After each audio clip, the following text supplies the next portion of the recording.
So what's going on, guys? My name is Violent. Welcome to Grizz Zombies. Today, we're going to be talking a little bit of Shadows of Evil. We're going to be ranking all of the wall weapons from worst to best. Now, I know a lot of people have been doing top fives, so we're going to be trying a little something different here on the channel, see if it sticks. Drop a like on this video if you go on to enjoy, and subscribe. Let me know in the comment section if you're new. And if anything here sparks an idea, anything at all, be sure to comment down below or hit me up over on Twitter at GrizzViolent. It's the best place to keep talking zombies. So on the map of Shadows of Evil, there's actually 12 wall weapons. We're going to start with the one that's going to get you into the most trouble. That's the Bowie Knife, located in the boxing ring.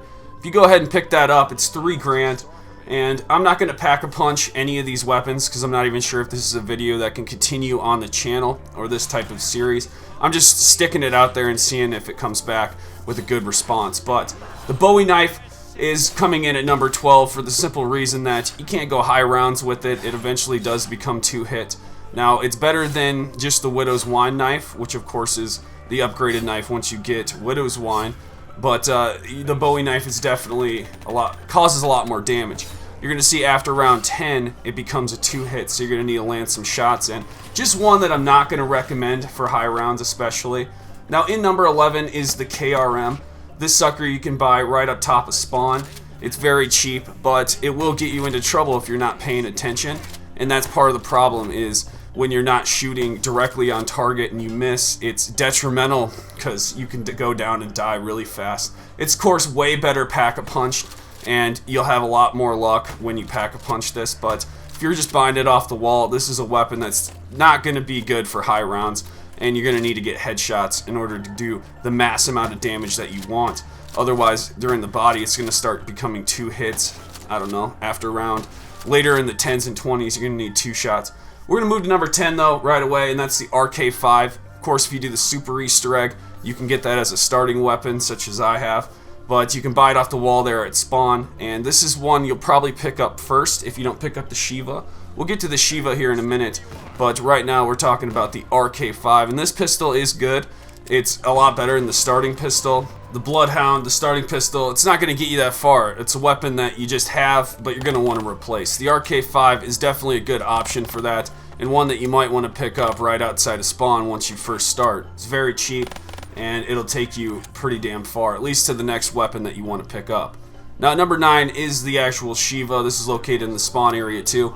I might actually recommend this over the RK5 in my personal opinion, but it's a headshot magnet, so if that's where you're going to want to shoot in order to get kills, but otherwise you're going to have a lot of problems. It's going to take a lot of shots to the body, but to the headshot, it's juicy. It definitely clicks. So if you're good at headshots, this is definitely one to pick up, and you're going to rack a lot of points in the process. Now, this is one, the unsung hero, if you will, coming in at number 8, and that's the VMP. This is the only wall buy on Shadows of Evil for this that I could find, and it's located right here on the staircase, right in the Canal District. So I can't say this is a weapon I ever pick up off the wall, especially when I load this map. It's just one that I forget is even on the wall up there, but it has a decent amount of ammo, it has a decent amount of damage. It's not one that I'm going to ride home to Grandma about, but the M8A7 might be one that we need to talk about for number 7. This is a 3-round burst located outside the Ruby Rabbit. It does have one other location, and that is on top, actually, over in the waterfront area. So if you make your way up there to the rafters, you'll find it up top. And it's got 2 locations. This can get you into trouble if you're shooting the body shots, but once you start nailing headshots, it is money. It's straight money. So this is not one that I'm going to recommend to you guys. Absolutely not. But if you get your hands on it, you know, just be careful with the shots. Now, one that's really good, a point magnet, is the Vesper. If you want to get massive amounts of points, this is the one for you. Okay, this is one of the locations. It's on your way to the Burlesque. Now, this shoots very fast, has a high rate of fire. The second location is going to be located downstairs. I don't know if you call this the train cart area or what this is called really, but it's right before you go to Pack Punch, so the Pack Punch area. But there's a wall weapon location right here for the Vesper too. This is one that's definitely going to get you a lot of points, like I said.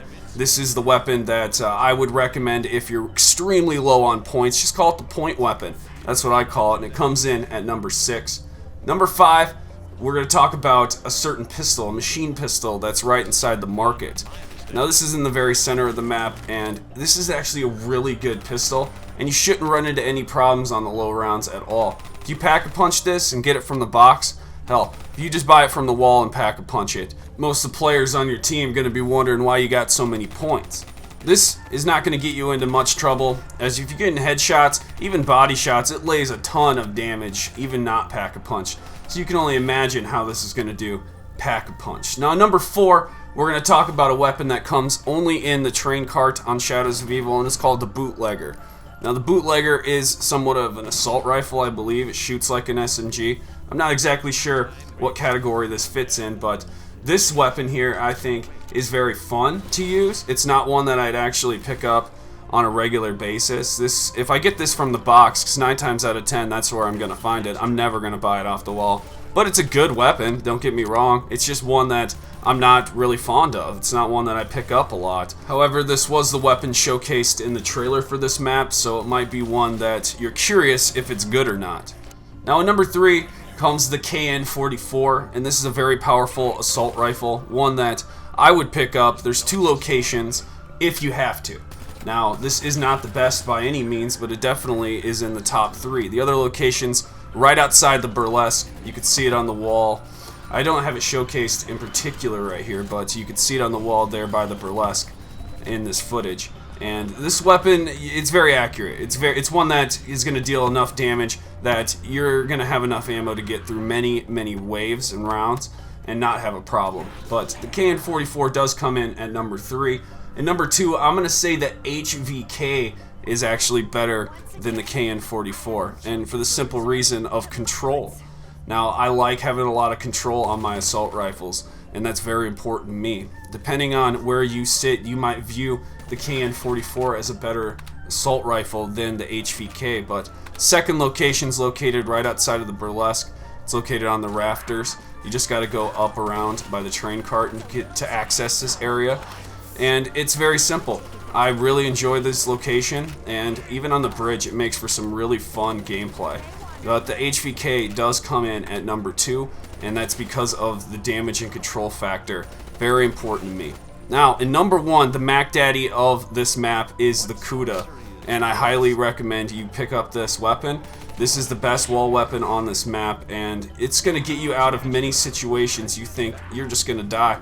But this weapon will deal enough damage in the nick of time, and aiming for the head, of course, is key.